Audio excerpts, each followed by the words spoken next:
that, but we'll do our circle right after Wen finishes. I noticed she stressed that quick share. No, you could. She knows you give Wen the mic. Hi guys. All right. I'm glad that you're here tonight. I'm glad to see a bunch of new faces. You know what's kind of cool is when I see the video like that, I know all of those people. I know by first name basis. You know, even Bob Proctor, you know, I've had lunch with them and talked with them and stuff. That's where you get there, you know? That's what happens. Now, I have been to 29 full forums, okay? Way back in 2003, I had this gentleman named Gail Connell, who was the director of Colorado at the time, inundate me every week with emails about his meetings.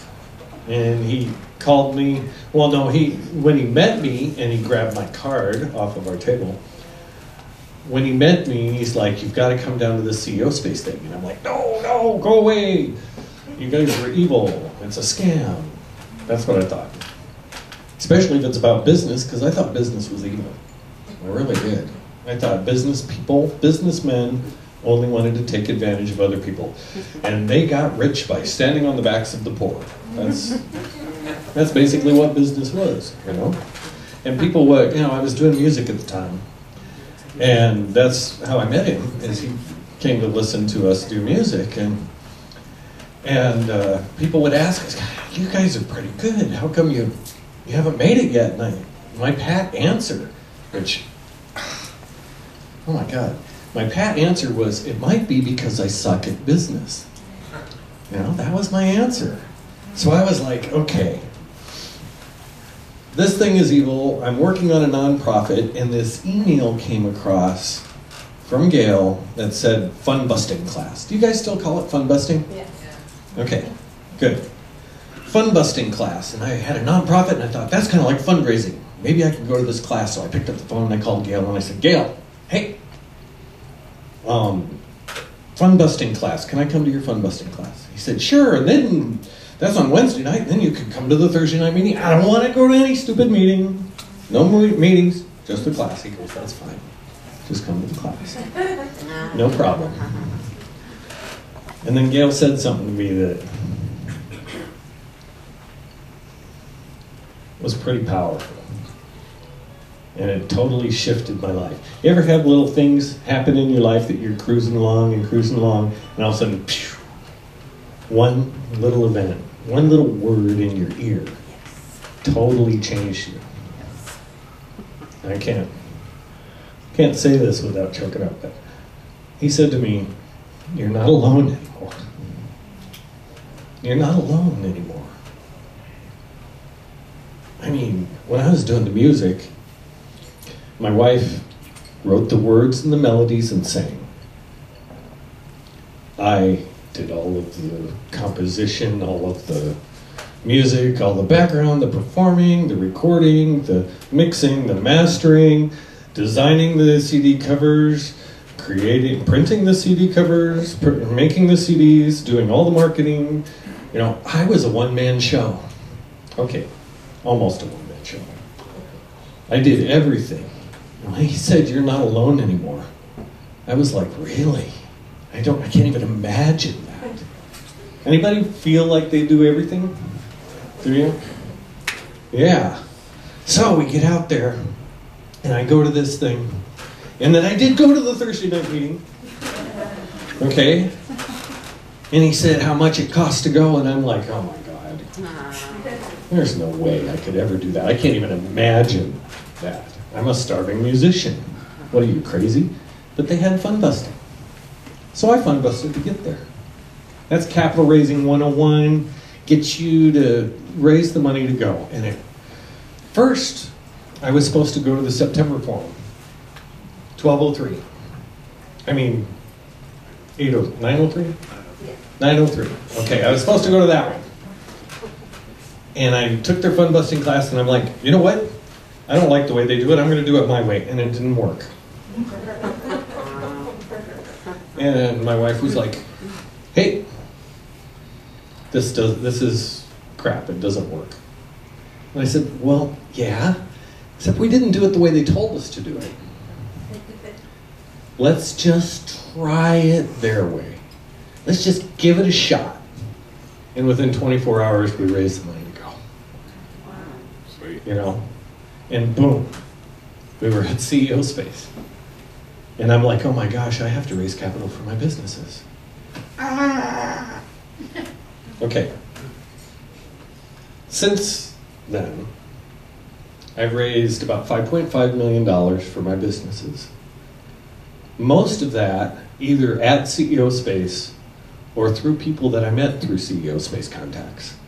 Very little of that came from outside of that realm.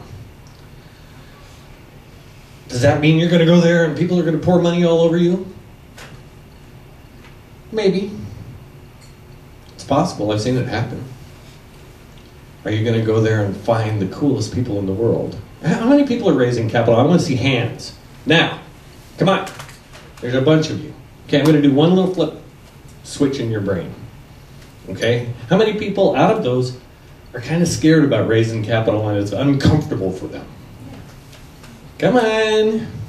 Okay. It is uncomfortable. Unless you really know what capital raising is, this is not sales. Capital raising is giving people the opportunity to participate in your dream with you without having to do any of the work. You're going to do it all. And you can't do it without knowing the right way to do it. If you don't do it the right way, they have little boxes with bars on them for you. Okay? You get to live there. One of my businesses is an oil company. Actually, I have 2 oil companies, exploration companies. And we got a little fax from the SEC, okay, saying, you know, we've had some inquiries about you. We would like to investigate your company. Please prepare all of these documents. And my team comes in and they hand me this thing, and I go, yes. And I was like, what? I said, this is great. And they said, why? Because we have done everything right. How do you know? Because I went to CEO Space and I learned what everything right was. So I picked up the phone immediately. They gave us 10 days to call them as to what our intention of cooperation was going to be. I called them in 20 minutes. And I said, hey, we just finished an audit. I have everything in order. I am happy to give you all the information that you want. You know, where do we deliver that and how do you want it? Well, we want it all printed and you could deliver it to this address. I said, you'll have it within 2 days. And we did. We had all the information there. And we flew through with flying colors. We even got a letter from them saying, you guys are great. Thanks. I even buddied up with the investigator and told her all about how we raise capital and stuff. And she loved it because I got the right kind of knowledge. You know? And the right kind of people watched my back. You know, the right kind of people to say, hey, you can't do that. One of my investors is a securities attorney. And she came to me with my little invitation to my presentation and said, you can't say this. And I'm like, okay. So we went and printed new ones, watching our backs. So, the one little switch I want to flip real quick. Just one more minute. Okay, am I okay? Well, I want you to tell them about how did you do your product and what it is. Well, I will. Okay. Okay. Now, if you're going to raise capital, one of the things that is really hard is to think of where the money's going to come from. Okay? First thing I want you to do is get rid of that because you don't get to know.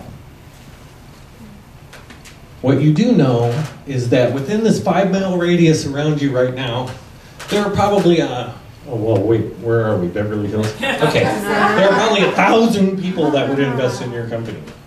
Within a 20-mile radius of you, there's probably 10,000 people that if they knew about your company, they would invest in it. Okay? You're swimming in capital opportunities. So instead of thinking, oh, I've got to raise the money, how am I going to do it? Just wake up in the morning and think, okay, I know I'm swimming in the money. I have no idea where it's going to come from. I just know that I'll be guided to it, and then it'll happen. And allow the stories to be created in your life. I could give you 100 stories, but I'm not going to, okay? Of the weird ways that money has come into our company, okay? Because you're swimming in it. Fall in love with that mystery, okay, of where it's going to come from. And understand this, you are not trying to get people to invest in your company. You are offering an opportunity to participate in something. Okay, one quick story. You have a friend, her name is Kathy, okay? Kathy and you get together a couple times a month with a bunch of friends. Okay, and Kathy comes up with this cool opportunity to go to Europe for 2 weeks. Okay? Costs $5,000, go to Europe, and you're going to tour around all these cool places in Europe, and then when everybody comes back, Kathy's going to give them $10,000 back. And Kathy goes around and gets all of the friends to go on this trip, but she doesn't ask you. Okay? How do you feel? Lousy. You feel really lousy. You know, I could have gone on that trip. And you go up and you say, Kathy, what is the deal? What's up? Why didn't you ask me if I wanted to go on this? And she looks at you and she says, you know what? I didn't think you had the money. Well, I would have got the money. I would have found a way to participate with you. That's the way that you have to look at capital raising. You are providing something that people are hungry for. They want the bragging rights to say, hey, you know, I saw this TV commercial. You're sitting there with their friends and they see this TV commercial for sticky sheets. Okay, I'll tell you about sticky sheets. Sticky sheets, the ultimate pet hair remover. And they're going, ka-ching, look at this. This is my company here. I invested in that. Of course, they invested $2,000 out of the $2.8 million that I raised. But that's still their company. They get to feel that. They get to see those investor updates come in every month, giving them the journey, participating, going to all those sacred sites. And at the end of the day, when we sell our company and we take them out to Hawaii, you guys can plagiarize this, by the way. With Sticky Sheets, acquisition is our exit strategy. When we sell the company, none of our investors get a check. They get a ticket to Hawaii and they have to come get the check. And we're going to party and we are going to celebrate the conclusion of this. Okay? So when we all get to Hawaii and we're partying, they get that $10,000 back out of the $5,000 they invested or whatever. It's actually going to be a lot more than that. Because when I started Sticky Sheets, I had an idea. I got that idea because I bought my son a car for Christmas at an auction. It was covered with dog hair. I thought I'd clean it up, so I went to a car wash, and $12 in quarters, an hour and a half later, I'm going, this is stupid. How come in that vending machine over there isn't a great big giant piece of tape I could just stick on there, rip it off, and be out of here in 5 minutes? And then I drove home and I bought the URL, the stickysheets.com. And I called up my buddy that I never thought I would need. He's an IP attorney. I called him up because I met him at CEO Space. We were buds. We had talked. Didn't think I'd need him, but I did. I said, hey, I got this idea. How much does it cost for you to check it out, see if I could do it? $500. I normally charge $2,000. But you're a CEO Space guy, I'll give you a good deal. And I like you. So $500. I took $500 out of my rent money. And I sent it to him. Turned out it was clean. Nobody had even done anything close. Oh my gosh. Sticky Sheets was born. But my first business plan was all wrapped around car washes. How many car washes are there in the world? You know, I'm going to put them in vending machines and car washes. I haven't even got them in vending machines and car washes yet. They've been in pet stores and trade shows and on the internet and in England and Australia and all over the place, but it hadn't actually made it into our car wash yet. But that's where it started, But when I went to CEO Space and I brought it there, it's like, hey, I can get you international distribution. Cool. Hey, you want to make these and make them cheap? I have sourcing for you in China. I can line that up for you.